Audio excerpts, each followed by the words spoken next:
Good morning and welcome to the January 2022, and I can't believe it's already 2022, open meeting of the Federal Communications Commission. Madam Secretary, will you please introduce our agenda this morning?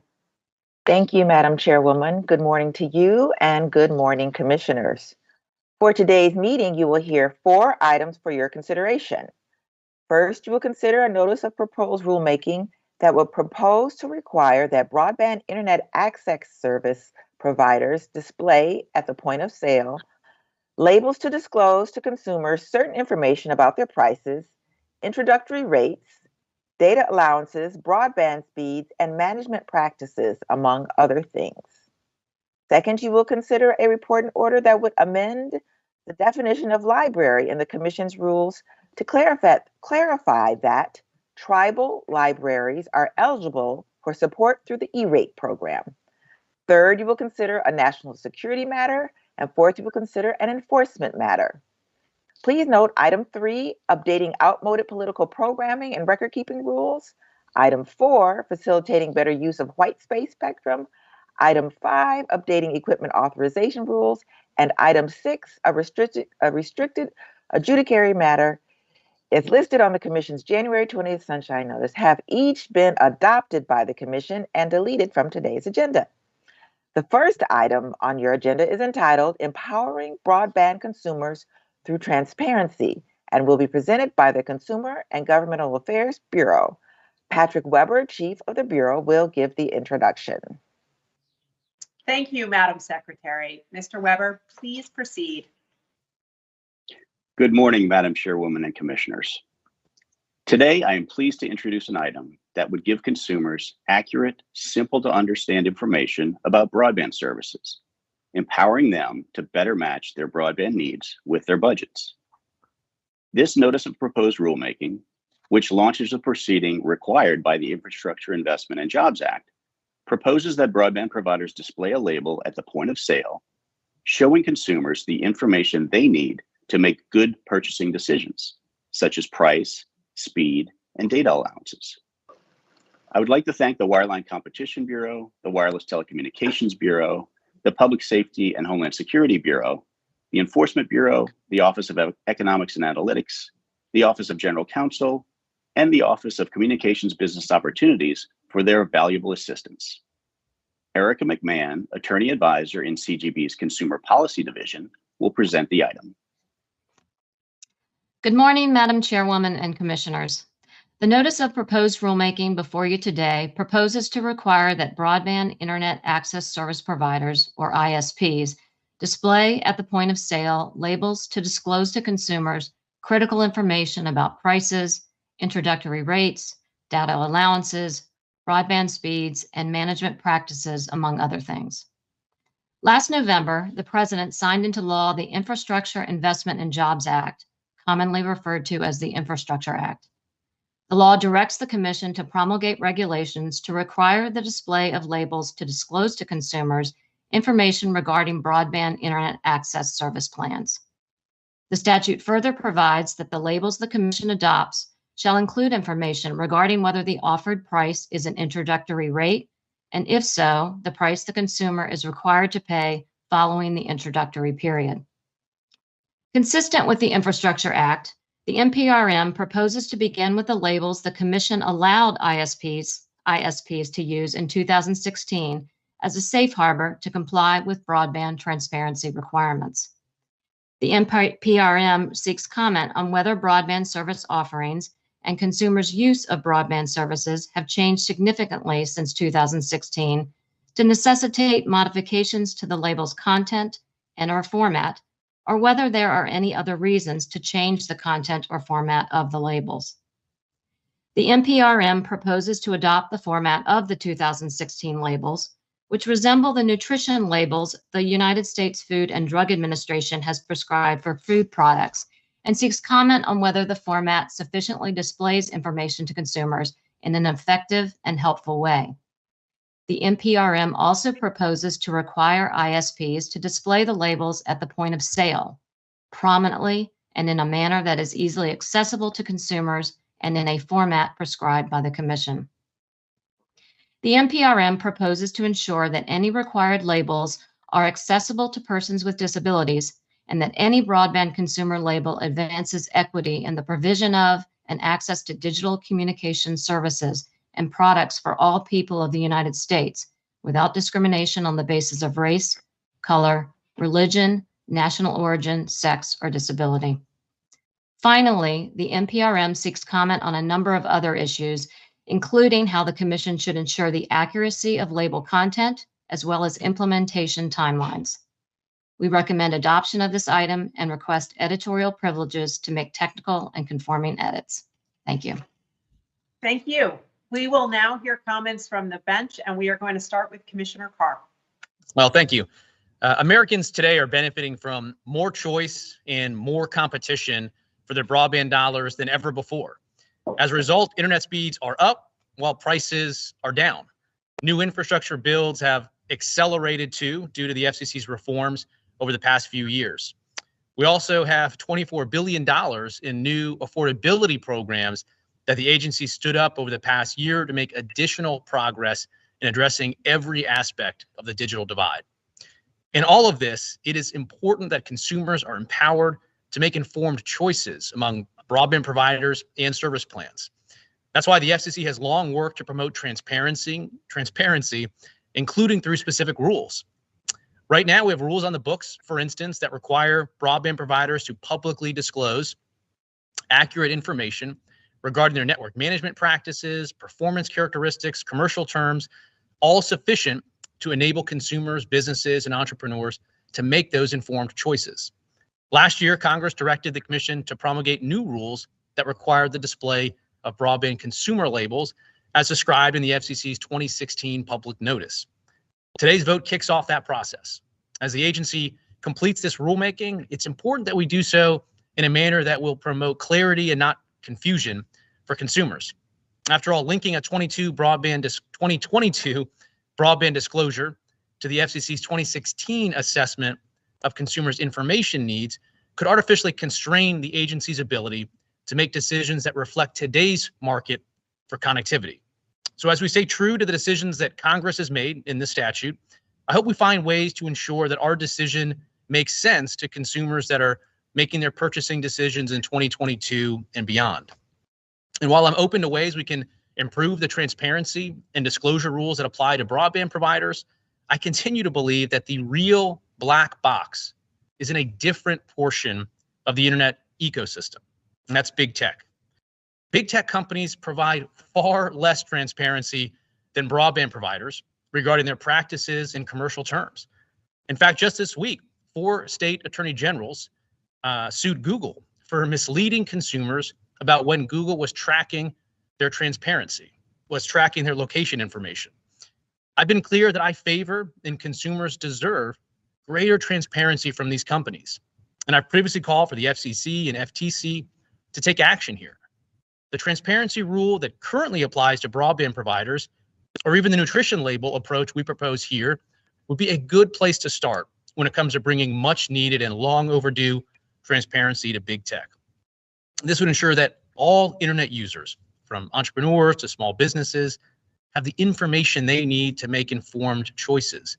I remain open to working with my FCC colleagues and any other government officials that are ready to shine some light on big tech's abusive practices and put power and choice back in the hands of consumers.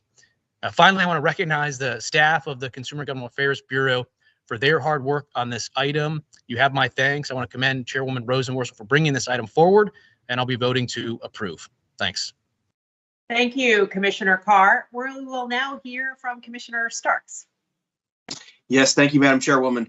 I am also pleased to support today's NPRM, which begins the process of expanding public access to better information about broadband offerings. This is an important and vital requirement from the Infrastructure Investment and Jobs Act.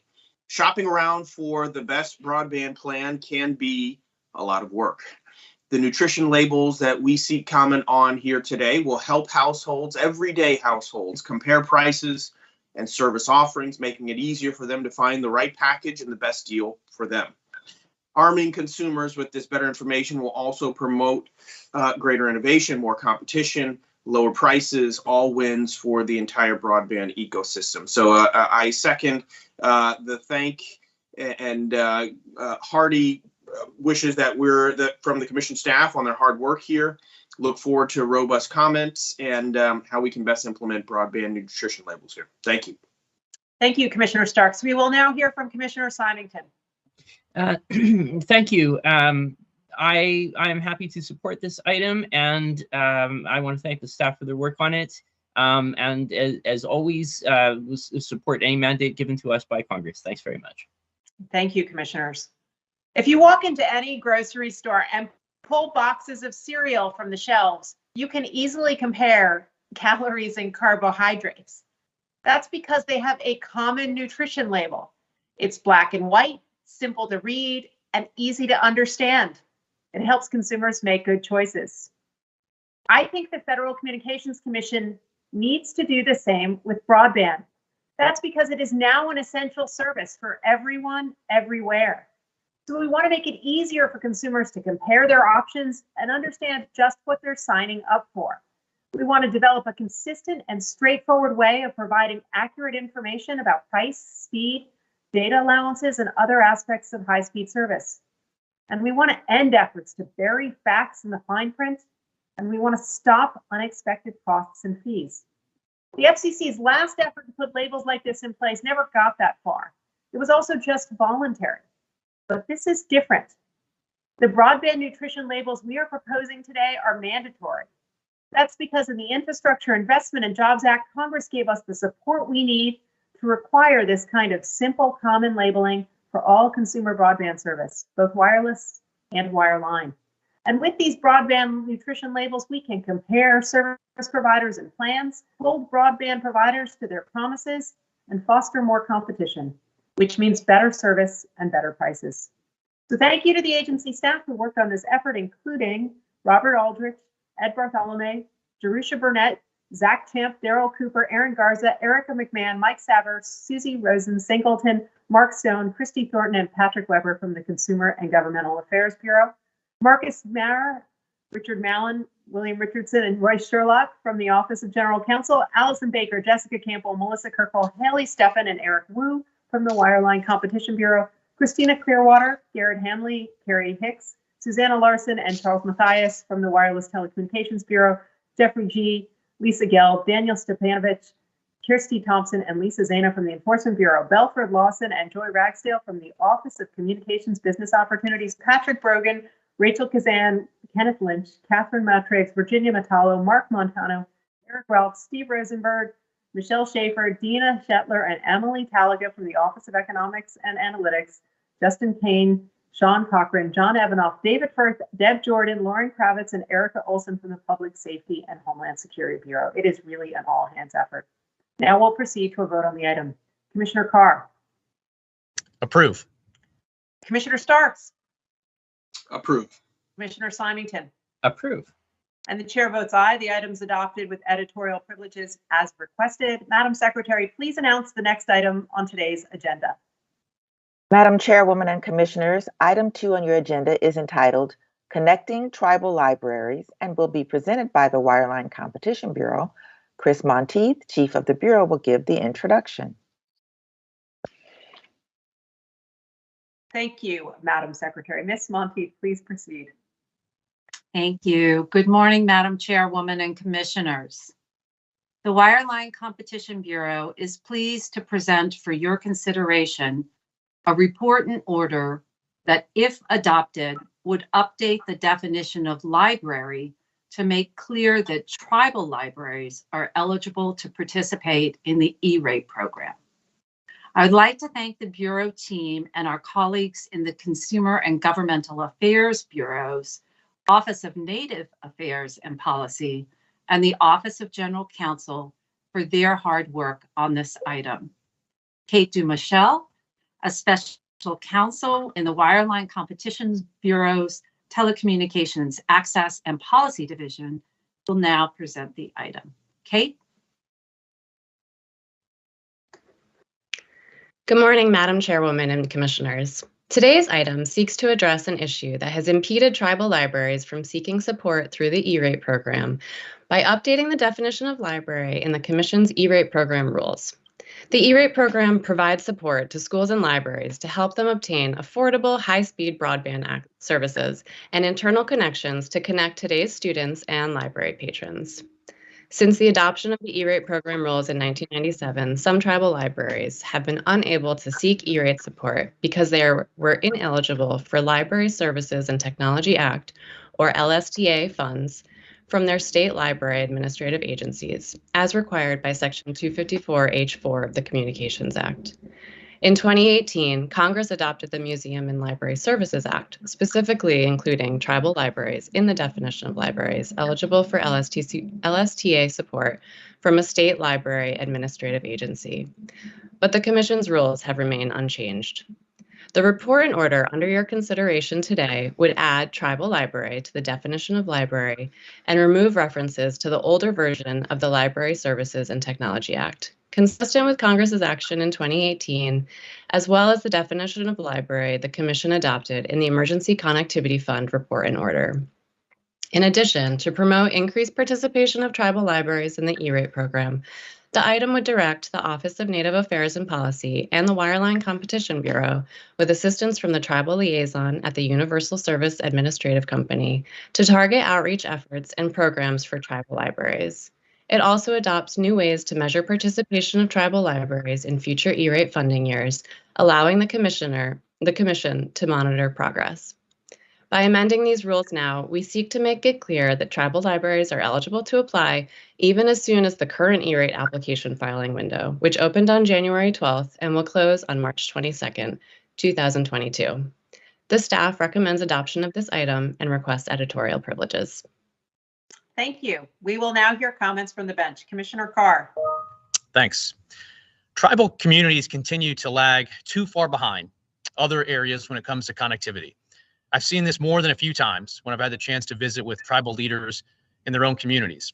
During a visit to the remote Pine Ridge Indian Reservation, which stretches across over 2 million acres along the southwest corner of South Dakota, it was clear that the area's vast distances and higher than average poverty rates created obstacles for broadband access and adoption.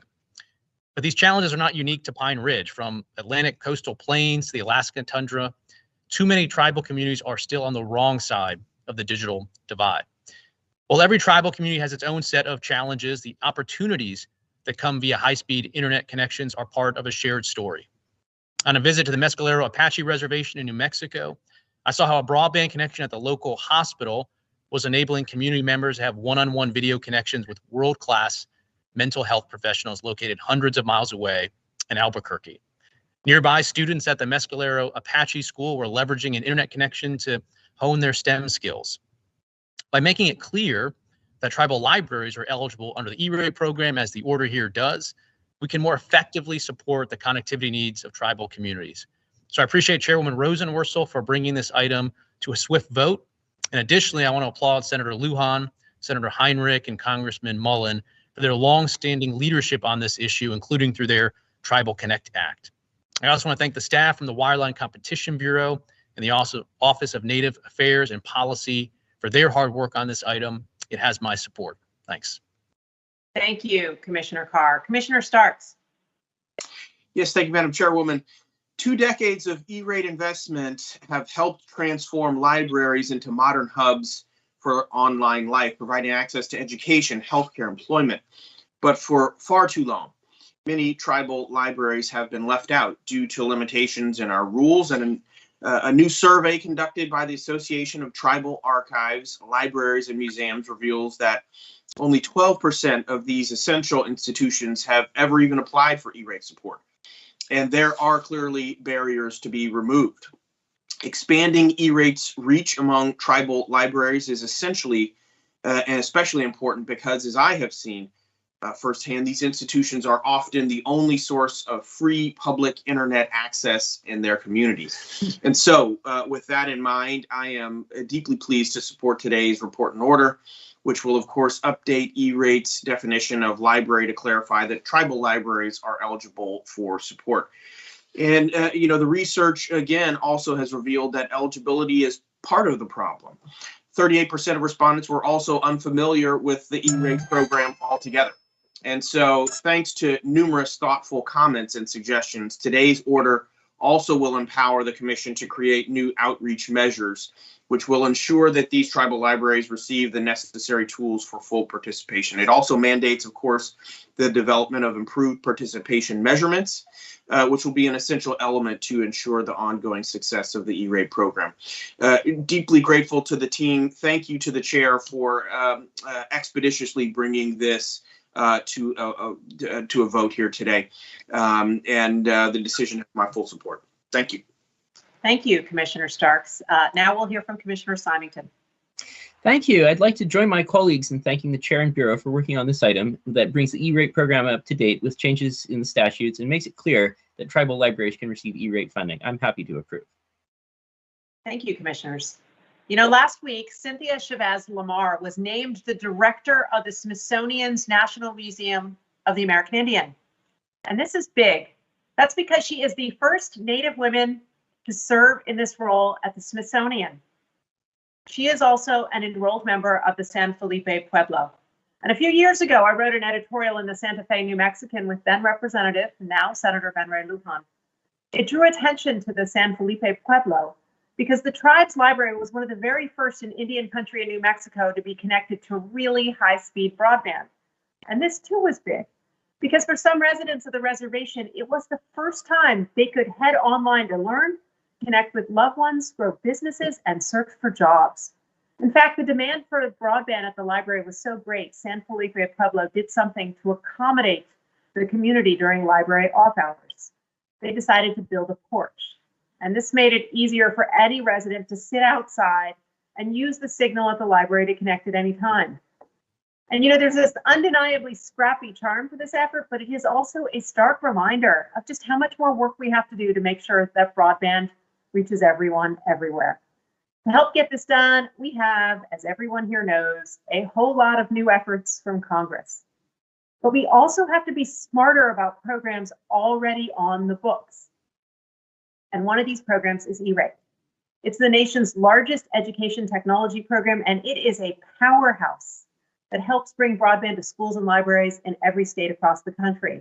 But for all the good E-rate funding is done, not all tribal libraries have been able to make use of it. You see, in the past, if a tribal library was not designated as an eligible library by the state agency, which is a designation that can pose real challenges to sovereignty, they were unable to participate in the program. And that means in some of our most rural and remote communities, E-rate never really got off the ground. So we fixed that today, building on the work of Congress in the Museum and Library Services Act and our own efforts to address this issue in the Emergency Connectivity Fund. And here's what that means. Libraries on tribal lands nationwide can participate in the current E-rate funding cycle. That means they can get the support they need to deploy broadband for civic and commercial life without complex challenges to their jurisdiction standing in the way. That means that while the San Felipe Pueblo Library may be among the first to benefit from this program, it won't be the last. And let's be sure too that national leaders like Cynthia Chavez Lamar, who may be the first, are also not the last too. Anyway, thank you to the Institute of Museum and Library Services and Senator Ben Ray Lujan for championing this effort. Thank you also to the staff who moved this from rulemaking to order in record time. And for that, I just want to thank especially Kate Dumochel, Sue McNeil, Chris Monteith, Ryan Palmer, Janae Schreiber, and Haley Steffen from the Wireline Competition Bureau, Lloyd Collier, Matthew Duchesne, Barbara Esbin, Rhonda Lean, and Sayuri Rajakoski from the Consumer and Governmental Affairs Bureau, Mark Montano from the Office of Economics and Analytics, and Marlena Barzilai, Michelle Ellison, Elizabeth Lyle, Rick Mallon, Linda Oliver, and Bill Richardson, and Jeffrey Steinberg from the Office of General Counsel. We'll proceed to a vote on the item. Commissioner Carr. Approve. Commissioner Starks. Approve. Commissioner Symington. Approve. The chair votes aye. The item is adopted with editorial privileges as requested. Madam Secretary, please announce the next item on today's agenda. Madam Chairwoman and Commissioners, item 3 on your agenda is a national security matter and will be presented by the International Bureau. Thomas Sullivan, Chief of the Bureau, will give the introduction. Thank you, Madam Secretary. Because this order is a national security matter and because the fourth item for consideration on today's agenda is an enforcement matter, we're going to switch the order up just slightly, as the Commission has done in the past cases that involve similar kinds of presentation at an open meeting. As with all open meeting items, the Bureau circulated both of these to every Commissioner's office at least 3 weeks ago, but there's a long-standing practice at the agency that we do not publicly disclose national security matters unless and until the Commission decides to take action. And for these types of items, this means that the agency formally votes on the item, then hears a brief presentation from the Bureau before proceeding to any statements that the Commissioners may have. This process ensures that these sensitive matters will not be publicly disclosed until the FCC has voted to take action. We are following that precedent here. So we will now proceed directly to a vote on item 3. So item 3 is a national security matter. Commissioner Carr.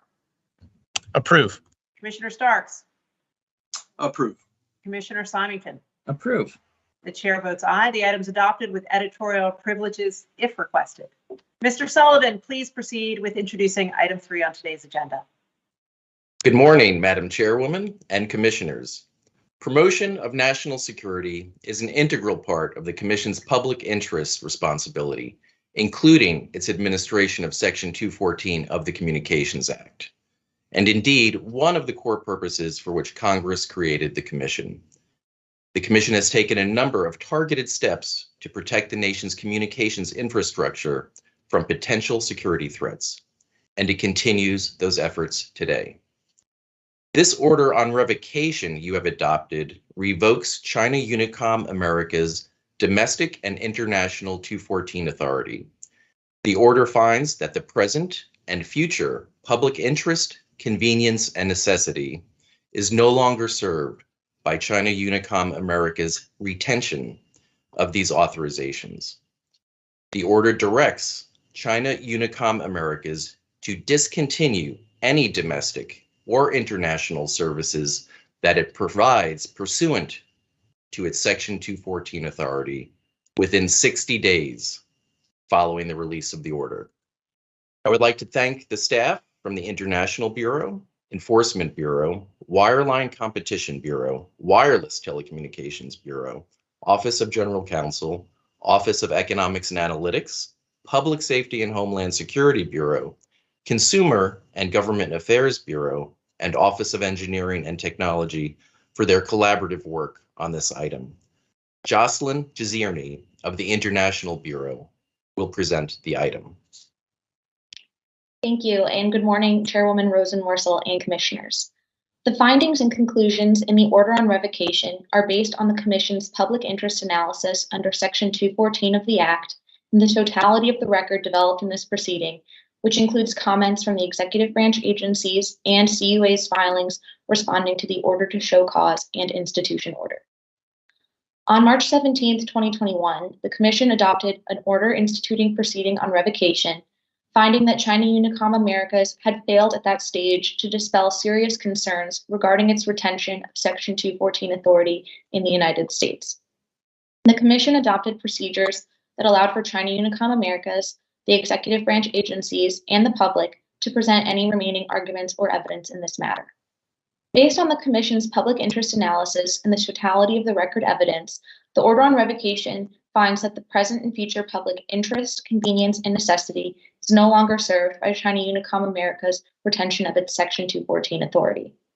First, the order finds that China Unicom Americas, a U.S. subsidiary of a Chinese state-owned enterprise, is subject to exploitation, influence, and control by the Chinese government, and is highly likely to be forced to comply with Chinese government requests without sufficient legal procedures subject to independent judicial oversight.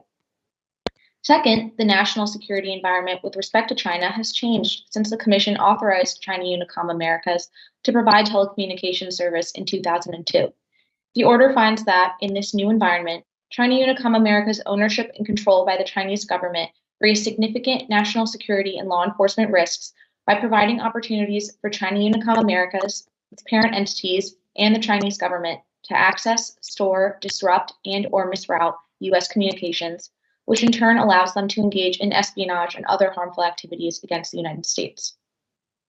Third, independent of these concerns, China Unicom America's conduct and representations to the Commission and Congress demonstrate a lack of candor, trustworthiness, and reliability that erodes the baseline level of trust that the Commission and other U.S. government agencies require of telecommunications carriers, given the critical nature of the provision of telecommunications service in the United States.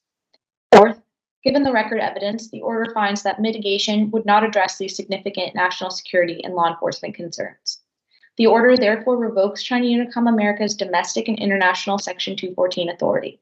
Accordingly, the order directs China Unicom Americas to discontinue any domestic or international services that it provides pursuant to its Section 214 authority within 60 days following the release of the order. The International Bureau requests editorial privileges for technical and conforming edits. Thank you. Thank you. We will now hear comments from the bench. We will begin with Commissioner Carr. Thank you. In 2019, when we blocked China Mobile from entering the U.S. market based on national security concerns, I said it was time for a top-to-bottom review of every telecom carrier with ties to the communist regime in China. Many of these firms were authorized to operate in the U.S. decades ago, and the potential security threats have evolved substantially in the intervening years. With that type of review in mind, the FCC opened investigations into several carriers, including the carrier at issue here, China Unicom. Consistent with the actions the Commission took against China Mobile in 2019 and China Telecom in 2020. Our decision today is informed by the views of the executive branch agencies with responsibility for national security reviews.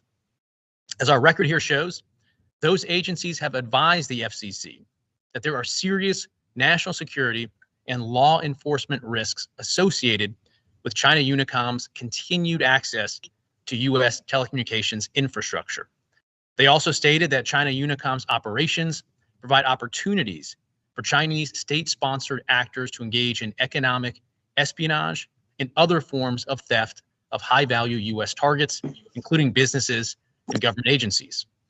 Indeed, the FCC's own review found that China Unicom poses significant national security concerns due to its control and ownership by the Chinese government, including its susceptibility to complying with Communist China's intelligence and cybersecurity laws. Our review also found that China Unicom's conduct towards the Commission and Congress lacked candor and trustworthiness. Together, these factors present an unacceptable risk to our national security, and I therefore support today's decision. The threat to our networks from entities aligned with Communist China is one that we must address head on. And I'm pleased that the FCC continues to show the strength and resolve necessary to meet this challenge. But as the threat landscape evolves, so too must our response. Fortunately, Congress granted us additional tools, including the covered list, to keep America's networks secure. So our determination that China Unicom presents an unacceptable national security risk appears, in my view, sufficient to trigger the process of adding them to our covered list. Doing so could impose additional restrictions on China Unicom that go beyond the scope of our 214 authorizations. So I encourage the Commission to take appropriate action on this front, as I've recommended with China Telecom before. I look forward to continuing to work with my FCC colleagues on ways to protect America's communications networks and, in turn, our national security. My sincere thanks and appreciation to the staff who prepared today's item and has worked on it. It has my support. Thanks. Thank you. We'll now hear from Commissioner Starks. Yes, thank you. From the basic convenience of wireless calling to the promise of the metaverse, advanced communications and information service technologies are transforming nearly every aspect of our lives. 5G and other advanced broadband technologies are shifting into a new gear. And of course, the race for 6G is already underway. But one byproduct of universal always-on connectivity is the potential vulnerability it creates. As our networks connect with others around the world, we will inevitably encounter bad actors. So we must remain on guard against any effort to intercept, tamper with, or block our communication. Today's decision is the latest in a series of FCC actions against such threats, and I fully support it. As our order states, the evidence clearly establishes that China Unicom Americas is subject to the exploitation, influence, and control of the Chinese government. As such, the company is highly likely to be forced to comply with the Chinese government's requests, including the disclosure of communications by American citizens without sufficient legal protections and independent judicial oversight. And as noted, moreover, the company's actions during this investigation, including its failure to produce accurate and truthful information to the Commission, it further demonstrates that China Unicom America simply cannot be trusted to provide the telecommunications service in the United States. Our decision to revoke the company's authority to provide such service makes us more secure. But there is more work to do. As I previously said, for example, data centers have become a critical part of the American communications and technology sector and are instrumental to new use cases like edge computing. Even after a loss of their Section 214 authority, companies like China Unicom Americas can continue to offer data center services to American customers. The Department of Homeland Security has warned that these data centers leave customers vulnerable to data theft for one of the same reasons underlying our decision today. These companies are legally required to secretly share data with the Chinese government or other entities upon request, even if that request is illegal under U.S. law.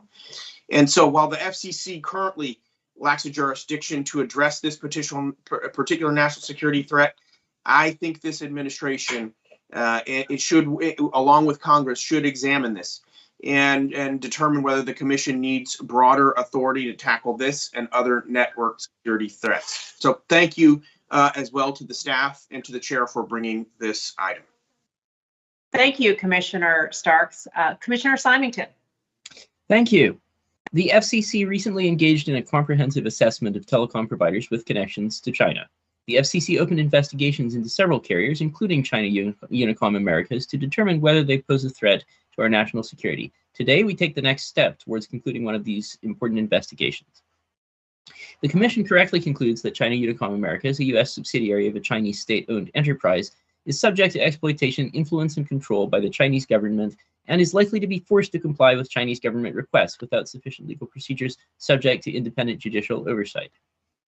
Therefore, I support the Commission's determination to revoke China Unicom America's domestic and international Section 214 authority. I want to thank the staff of the International Wireline Competition and Enforcement Bureaus for their hard work, and of course, this item has my support. Thank you, Commissioners. Today, we take another critical step to protect our communications networks from foreign national security threats. We direct China Unicom Americas to discontinue any domestic or international services that it provides pursuant to its Section 214 authority. We reached this decision carefully, and to understand why requires a bit of history. It was more than 2 decades ago that China Unicom Americas first received Section 214 authorization from the Federal Communications Commission, and that was to provide domestic and international service in the United States. But as you heard my colleagues mention, since that time, the national security landscape has shifted, and there has been mounting evidence, and with it growing concern, that Chinese state-owned carriers pose a real threat to the security of our telecommunications networks.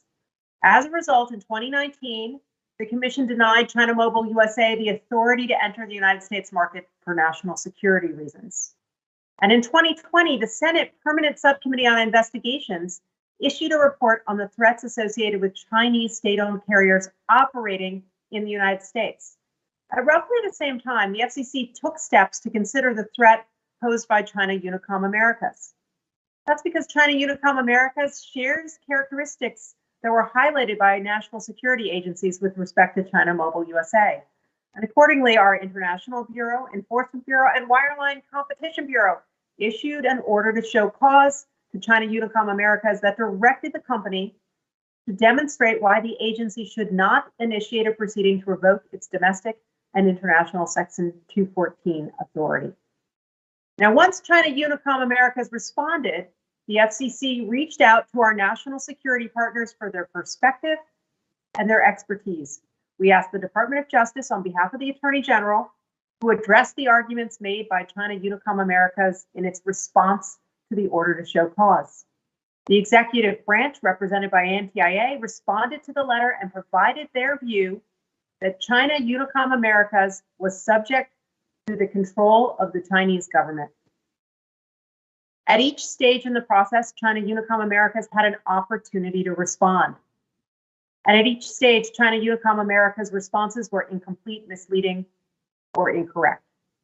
As a result, last year we found that China Unicom Americas failed to dispel those concerns regarding the retention of its authority to provide telecommunications services in the United States, and we provided China Unicom Americas another opportunity to make its case.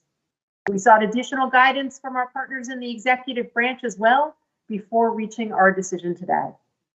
And on the basis of this substantial record, we believe it is clear that the public interest is no longer served by China Unicom Americas' retention of its Section 214 authority. So we revoke China Unicom Americas' domestic and international Section 214 authority and direct China Unicom Americas to discontinue within 60 days of the release of this order any domestic or international services that it provides pursuant to that authority. Of course, this isn't the first time we've taken action to withdraw Section 214 authority to protect our communications infrastructure from the threat from Chinese state-owned carriers. In 2021, as you may recall, we revoked China Telecom America's prior authorization to provide service in the United States, and we also have started similar revocation proceedings against two other companies, Pacific Networks Corp. And ComNet. Today's action is the latest in a series of steps we've taken to keep our network secure. And I want to point out that in the last year, we have pursued a multifaceted approach to protect communications and strengthen our national security. And as a result, we are making our supply chains more transparent. In March of last year, the FCC published the first ever list of telecommunications equipment and services that pose an unacceptable risk to national security. This is known as the covered list. And Congress gave our national security and law enforcement agencies the primary responsibility to determine what equipment and services should be added to this list over time. So this month, I sent letters to the Department of Commerce, the Office of the Director of National Intelligence, the Federal Acquisition Security Council, the Department of Justice, and the Federal Bureau of Investigation so that we can update the covered list by March of this year. That means we will very shortly confirm the status of other companies that have been the subject of recent security attention. But it's not enough to know where the risk is and what it is. We actually have to know precisely where it is as well. So we are getting ready to launch a new data collection under the Secure and Trusted Communications Networks Act that will require providers to report whether or not they have equipment or services on the covered list. We're also locking down our universal service programs. We've prohibited the use of funds from these programs to purchase equipment on the covered list. We are also replacing insecure equipment in our networks. In October, we launched a $1.9 billion program to remove equipment from Huawei and ZTE to the extent that it is present in our domestic networks today. And in doing so, we created opportunities to transition to Open RAN systems, which will help diversify the technology in our networks and support a market for more secure 5G equipment. We are also reviewing submarine cables with greater care. We have worked with the State Department to change the 20-year-old process used for approving licenses for submarine cables.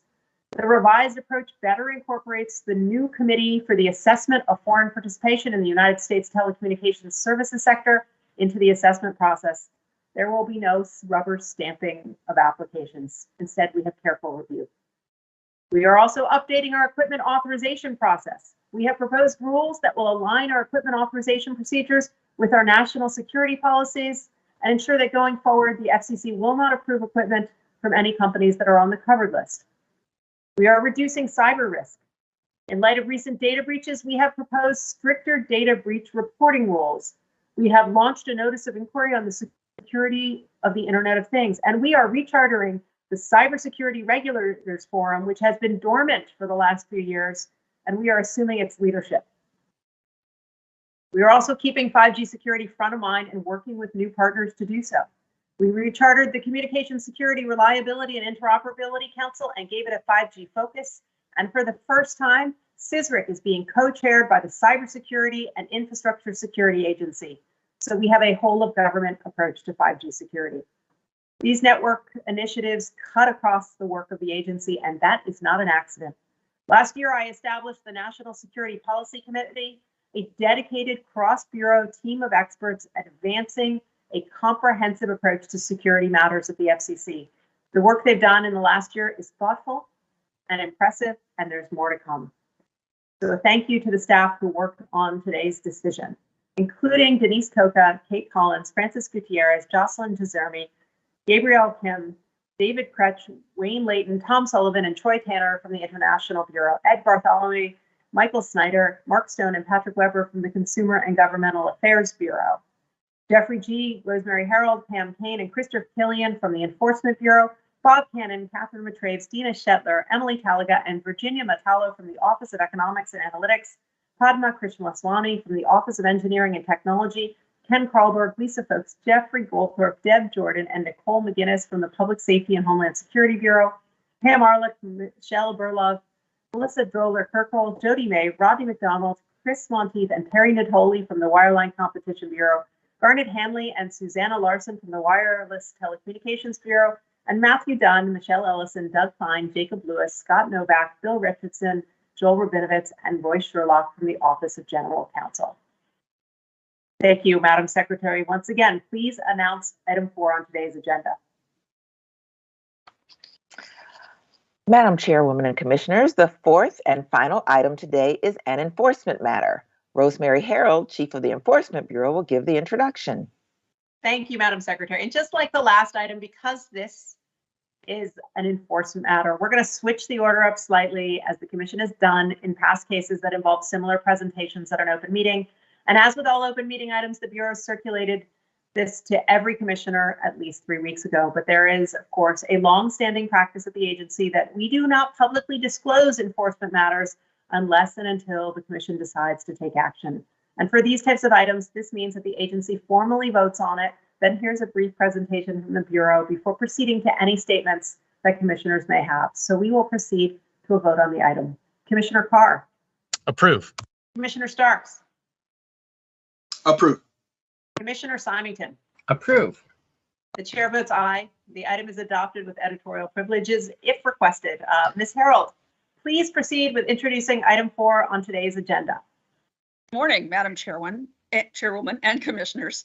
Thank you for your consideration and for your votes on today's item, a memorandum opinion and order against Ravi's Import Warehouse, Inc. Presenting with me is Field Counsel David Marks. For their work on the matter, I thank from the Enforcement Bureau's front office, Michael Karowitz, Deputy Bureau Chief, Jeremy Marcus, Associate Bureau Chief, and Ashley Tyson, Legal Advisor. From the field, I thank Axel Rodriguez, the Field Director, Janet Moran, Deputy Field Director, Matthew Gibson, Senior Field Counsel, and individuals in the field whom I won't name for confidentiality purposes, but they include people in the field's Region 2 management, past and present, as well as the agent from the Dallas field office who actually started the investigation of this case. I also thank the Office of General Counsel for its invaluable support. David will now present the item. Thank you, Rosemary. Good morning, Madam Chairwoman and Commissioners. This memorandum opinion and order denies Ravi's Import Warehouse, Inc.'s application for review of an earlier Enforcement Bureau order. That earlier decision affirmed a $22,000 forfeiture against the company for illegally using a signal jammer and causing harmful interference in violation of the Communications Act and the Commission's rules. Because the operation of a jammer is inherently unauthorized and can create potential public safety and other risks, causing harmful interference to mobile communications, the Commission treats instances of signal jammer use seriously. For example, jammers can endanger life and property by preventing individuals from making 911 or other emergency calls, or disrupting basic communications essential to aviation and marine safety. In the matter before you today, the company's use of a signal jammer caused harmful interference to a mobile wireless network in Dallas, Texas. Today's action furthers the Commission's goal of preventing such interference, as well as other dangerous communications disruptions. The Bureau originally opened the investigation into Ravi's alleged misconduct in response to an interference complaint from a wireless communications licensee. A field agent met with the owner of the company who admitted that Ravi's used the signal jamming device to prevent its employees from using mobile phones at work. The owner further stated that she disposed of the jammer shortly before the agent's arrival, but declined to retrieve or identify the location of the device. Instead, she offered to sell the jammer to the agent. Following the investigation, the Bureau issued a notice of apparent liability proposing a $22,000 forfeiture against Ravi's. The NAL included a $17,000 base forfeiture and a $5,000 upward adjustment for egregious conduct for offering to sell the jamming device to the agent. The Bureau later followed through by imposing a $22,000 penalty. In doing so, the Bureau rejected Ravi's arguments for forfeiture reduction, pointing out that Ravi's admitted to using a signal jammer, that Ravi's did not dispute its egregious conduct, and that Ravi's arguments that the Bureau misapplied relevant law were unfounded. Ravi's then filed a petition asking the Bureau to reconsider its decision. The petitioner did not dispute it had violated the Act or the Commission's rules by operating a jamming device, nor did it dispute the Bureau's rebuttal of its previous arguments for forfeiture reduction. Instead, Ravi's made new arguments for a reduced forfeiture, arguing for the first time that the company had a history of compliance, that the company surrendered the jamming device, and that the owner of the company never offered to sell the jamming device to the agent. The Bureau's reconsideration order denied the petition on both procedural and substantive grounds. Ravi's then took the matter a procedural step further by filing an application for review with the full Commission. The application ignores the Bureau's procedural findings, again admits Ravi's used an illegal signal jamming device, and reiterates the same forfeiture reduction arguments the company made in its petition for reconsideration. In this memorandum opinion and order, the Commission denies the application, concluding that the Bureau correctly rejected Ravi's arguments both on procedural and substantive grounds. For these reasons and the additional detail laid out in the memorandum opinion and order, the Enforcement Bureau appreciates the Commission's adoption of this item and the grant of editorial privileges. Thank you. Thank you. We will now hear any comments from the bench. Commissioner Carr. No separate statement from me other than say thank you to the team for their really diligent and important hard work on this. Much appreciated. Thank you. Commissioner Starks. Yes, thank you to EB for the hard work here. Like many of us, I know the field in particular finds those hard to reach places where there are violations. And so thank you for the hard work. Thank you. Commissioner Symington. You truly never know what's going to happen in the field. I have to say, on review of petitioners' arguments, I had to conclude no sale. Thanks very much to the Bureau. Thank you, commissioners. When it comes to signal jammers, the Communications Act is totally clear. You can't make them, import them, sell them, ship them, or operate them. It doesn't matter if you're using them in a business, a classroom, a home, or a vehicle. Unless you are operating under a limited exemption for federal law enforcement, they are not allowed. The reason for this is obvious. Unauthorized signal jammers interfere with the use of authorized spectrum. They can disrupt the wireless signals we count on to power so much in our daily lives, and they can endanger life itself. That's why today's decision upholding the work of our Enforcement Bureau is very important. It makes clear that if you are using unauthorized jamming equipment, we will find you and hold you accountable. I really want to thank the unnamed individuals who serve in the Enforcement Bureau's field agents in the Dallas field office, and then also Field Region 2 management for their work, which was really diligent in this proceeding. I also want to thank Marco Karowitz, Matthew Gibson, Rosemary Harold, Jeremy Marcus, David Marks, Janet Moran, Axel Rodriguez, and Ashley Tyson from the Enforcement Bureau for their assistance, as well as Doug Klein, David Horowitz, and William Richardson from the Office of General Counsel. And with that, I want to ask if any of my colleagues have any announcements they'd like to make at this time. We will start with Commissioner Carr. None from me, thanks. Commissioner Carr is silent today. Commissioner Starks. Yes, I do. Hard to silence Commissioner Carr. I have my interns to announce. The first is Ashley Doherty, 2L from the University of Miami School of Law. Second is Graham Stevenson, also a 2L from the University of Colorado. The third is Jahai Bial, a 3L from Georgetown, who is my early career diversity intern as well of note. And then finally, Nicholas Meyer, a 3L from AU's Washington College of Law. So welcome to all and looking forward to working with you this semester. Thank you. Thank you. Commissioner Symington, do you have anything to offer or share today? I have no announcements. Thank you very much. Okay. I did forget one. I meant to give a shout out to my Kansas City Chiefs on their victory last weekend and continue to root on my team going forward. Thank you. There's always a lot of Kansas around here, isn't it? All right. Thank you, commissioners. Before we adjourn, I want to make a few brief announcements.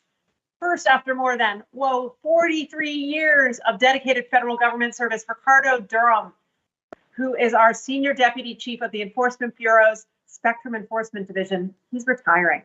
Before starting his FCC career in 1980, his federal service included time with the Treasury Department, the Equal Employment Opportunity Commission, and the Consumer Product Safety Commission. Ricardo is a native Washingtonian who grew up with a keen interest in public service and the belief that work as a federal civil servant was an honorable way to provide service that makes a difference. And while at the FCC, he has served as staff attorney, legal supervisor, branch and division manager, and branch and division chief in a number of bureaus, including the Broadcast Bureau, the Media Bureau, the Compliance and Information Bureau, and he was an original member of the Enforcement Bureau when it was created back in 1999. We wish Ricardo all the best in retirement and thank him for a job well done. Next, I want to recognize Tom Green, who actually retired at the end of 2021.